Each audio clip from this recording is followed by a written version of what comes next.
आज तो जी आज इंडिया गठबंधन की खबर लेंगे।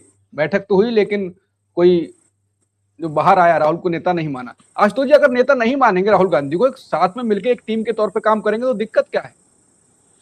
नहीं, देखिए अंकुर, अभी मैं तो ये नहीं कहूंगा कि राहुल गांधी को उन्होंने नेता नहीं माना है। लेकिन इस वक्त उचित। अगर आप पूरा जो जो इंडिया गठबंधन की जो मीटिंग हुई, उस मीटिंग को अगर आप ध्यान से देखिए तो बिना राहुल गांधी को नेता माने ही उन लोगों ने एक तरीके से नेता मान लिया है, अगर आप ध्यान से देखिए तो। क्योंकि सबसे, हम्म। चाहे ममता बनर्जी हो या अखिलेश यादव या तेजस्वी यादव, इन सब लोगों ने लगभग इशारों इशारों में कह दिया है कि जो इंडिया गठबंधन का की जो धुरी होगी वो कांग्रेस पार्टी होगी, यानी कांग्रेस पार्टी को ही अब इंडिया गठबंधन को लीड करना पड़ेगा।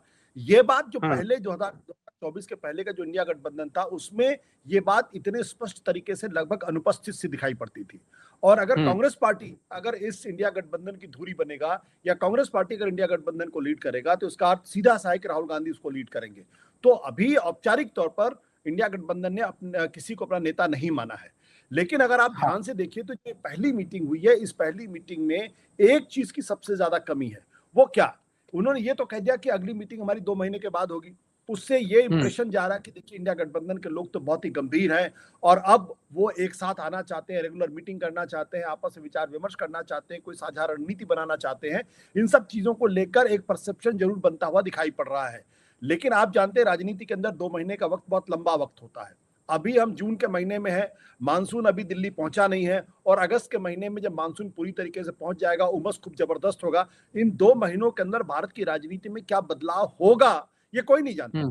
तो ऐसे में 2 महीने का इंतजार इनको नहीं करना चाहिए। मेरा स्पष्ट तौर पर मानना यह है कि दरअसल इंडिया गठबंधन को, अगर मैं मार्क्सवादी भाषा में बातचीत करूं, तो एक तरीके से इस पूरे मूवमेंट को, जो मार्क्सवादी भाषा में कहते हैं कि डिक्टेटरशिप ऑफ द प्रोलेटेरियट, यानी, हम्म। और उसमें वैनगार्ड ऑफ द मूवमेंट, यानी आपका इस वक्त का जो इंडिया गठबंधन का जो मूवमेंट जो खड़ा करने की कोशिश कर रहे हैं, उसकी एक लीडरशिप, क्लियरली डिफाइंड लीडरशिप स्पष्ट तौर पर होनी चाहिए।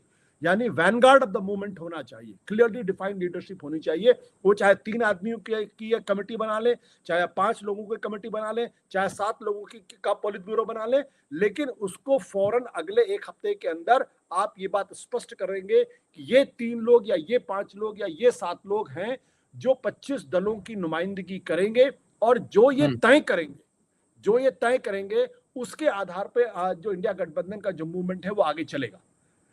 इसका मतलब क्या है कि आज 2 महीने के बाद 25 दल बैठे, फिर वो तय करें, पता चला इस हम्म। बीच में तो बहुत पानी बह जाएगा। तो हम्म। 3 लोगों की या 5 लोगों की, ये जो भी कमेटी बने या जो पॉलिट ब्यूरो बने, उसकी ये जिम्मेदारी होगी कि डेली बेसिस पर वो एक दूसरे से कंसल्ट करें, एक दूसरे से इनफॉर्मली बातचीत करें, कोई बड़ा मुद्दा हो तो उस पर कोई एक्शन प्लान बनाएं, और इस इंडिया गठबंधन का जो गठबंधन है, इसको कैसे आगे लेके जाना है, कौन कौन से मुद्दे उठाने हैं, कौन कौन से एरिया है जिस पर इस वक्त फौरन काम करना है, कौन कौन से एरिया जिसको हम 2 महीने के बाद काम कर सकते हैं।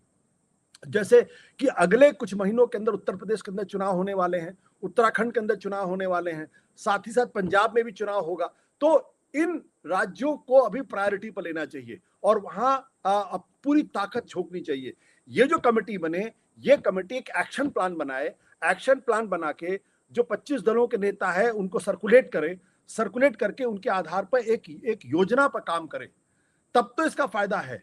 और अगर आप उस योजना पे काम नहीं करना चाहते, आप फिर इंतजार करेंगे कि 2 महीने के बाद हमारे 25 दल बैठेंगे, फिर आपस में विचार विमर्श होगा और उसके बाद आपस में कुछ नुक्ताचीनियां होंगी, एक दूसरे पर तीखा टिप्पणी भी होगी, तो नहीं काम चलने वाला। इसलिए फौरन जिस चीज की कमी है वो ये कि एक कमेटी बने जो लीड करे, और उस कमेटी के अंदर राहुल गांधी की भूमिका बहुत प्रमुख होने जा रही है, या होनी होनी होनी चाहिए। क्योंकि हम्म। कांग्रेस अगर इस इंडिया गठबंधन की धुरी होगा, तो फिर जाहिर सी बात है राहुल गांधी को उसमें प्रमुखता देनी पड़ेगी। इसके अलावा दूसरा कोई रास्ता है ही नहीं, और इसमें भी कोई हम्म। दो राय नहीं। आज की तारीख में अगर आप देखें तो राष्ट्रीय स्तर पर राहुल गांधी अकेले ऐसे नेता हैं जो लगातार नरेंद्र मोदी सरकार की आंखों में आंखें डाल करके बात कर रहे हैं, चाहे संसद के अंदर हो चाहे संसद के बाहर हो।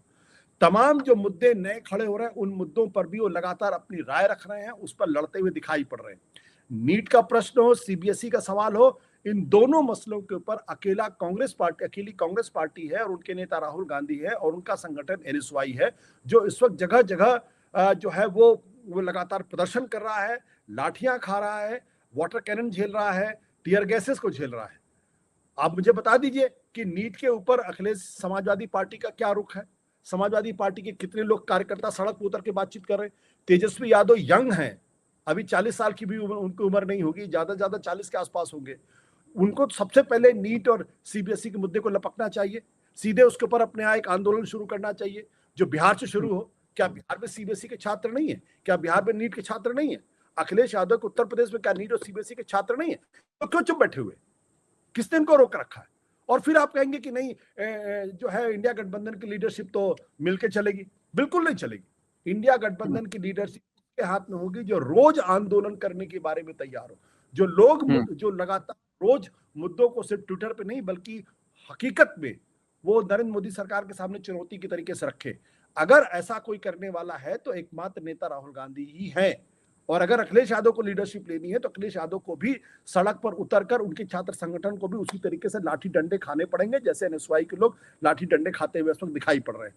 तो अगर आप वो करने के लिए तैयार नहीं है, सिर्फ आप 25 दलों बैठ के सर अगर आप उसमें सब सिर्फ अपना ओपिनियन देना है तो फिर नहीं चलेगा। इसलिए मैंने कहा कि 3 मेंबर की कमेटी हो या 5 मेंबर की कमेटी हो, ये कमेटी बने, उसकी लीडरशिप राहुल गांधी के हाथ में हो और राहुल गांधी डेली बेसिस पर अपने बाकी के 4 साथियों या 2 साथियों की मदद से देश का एजेंडा सेट करें और एक आंदोलन की एक बड़ी पृष्ठभूमि तैयार करें। ये देश के सामने एक सपना रखें कि हम नरेंद्र मोदी सरकार के सामने ये सपना लोगों के सामने रख रहे हैं। उसमें बेरोजगारी का सवाल हो सकता है, उसमें महंगाई का सवाल हो सकता है, उसमें संविधान बचाने का प्रश्न हो सकता है, लोकतंत्र बचाने का प्रश्न हो सकता है, देश को क्रॉनिक कैपिटलिज्म से बचाने का प्रश्न हो सकता है, जो 5 सूत्री कार्यक्रम इस बैठक में निकले हैं।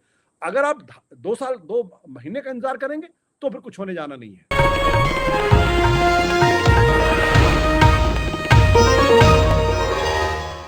Copyright disclaimer under Section 107 of the Copyright Act 1976. Allowance is made for fair use for purposes such as criticism, comment, news reporting, scholarship, and research.